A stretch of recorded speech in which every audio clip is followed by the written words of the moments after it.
Good morning dear students. आज हम भारतीय संविधान सभा के गठन का अध्ययन करेंगे। जैसा कि हमने पूर्ववर्ती वीडियो में देखा कि समय समय पर भारतीय स्वतंत्रता सेनानियों के द्वारा संविधान सभा के गठन की मांग की गई।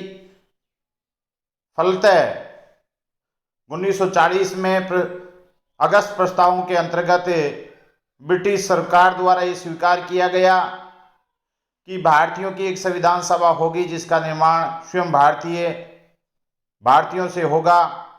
आगे चल करके 1942 में क्रिप्स मिशन आया, उसमें भी संविधान सभा की मांग को स्वीकार किया गया और इसी कड़ी के तहत 24 मार्च 1946 को कैबिनेट मिशन दिल्ली पहुंचा।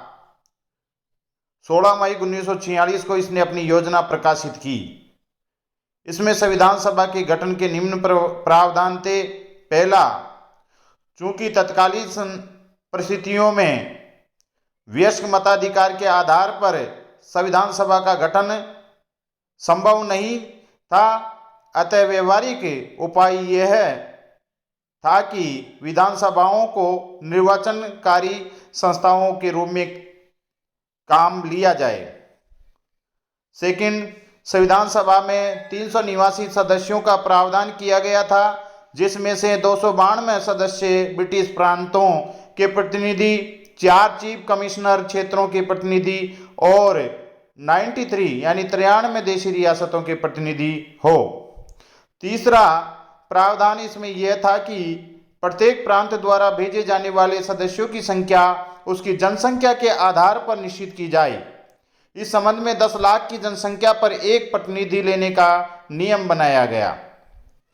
चौथा प्रावधान प्रांतों की जनसंख्या के आधार पर दिए गए स्थान, उनमें निवास करने वाली प्रमुख जातियों में उनकी संख्या के आधार पर विभाजित कर दिए जाए।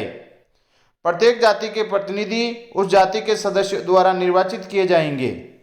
मतदाताओं को 3 वर्गों में बांटा गया, साधारण, मुसलमान तथा सिख। सिखों का ये प्रावधान केवल पंजाब में किया गया था।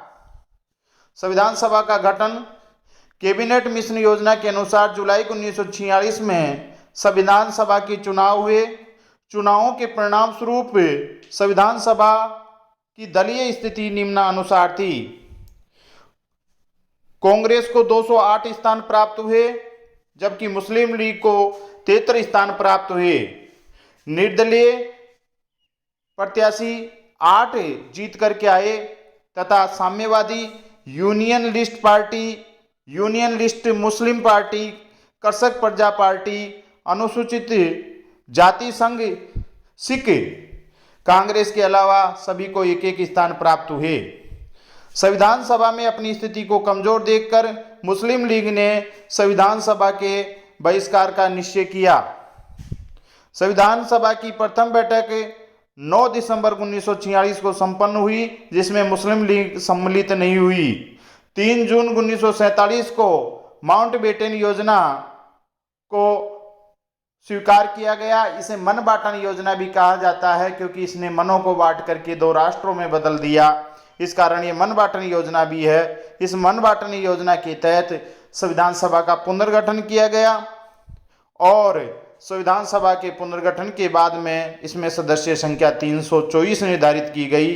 इनमें से 235 स्थान प्रांतों से तथा निवासी स्थान देशी राज्यों से निर्धारित किए गए। संविधान सभा के गठन के बाद संविधान सभा के पुनर्गठन के बाद 14 अगस्त 1947 को जवाहरलाल नेहरू ने कहा कि स्वाधीनता और सत्ता अपने साथ उत्तरदायित्व लाती है। वह उत्तरदायित्व अब भारत के लोगों की प्रतिनिधि प्रभुत्व संपन्न संविधान सभा के कंधों पर है। इस प्रकार भारत में संविधान सभा का गठन किया गया। आगे चल कर के हम संविधान सभा की प्रमुख समितियों तथा प्रमुख सदस्यों का अध्ययन करेंगे, साथ ही इसकी कार्य प्रणाली का भी अध्ययन करेंगे।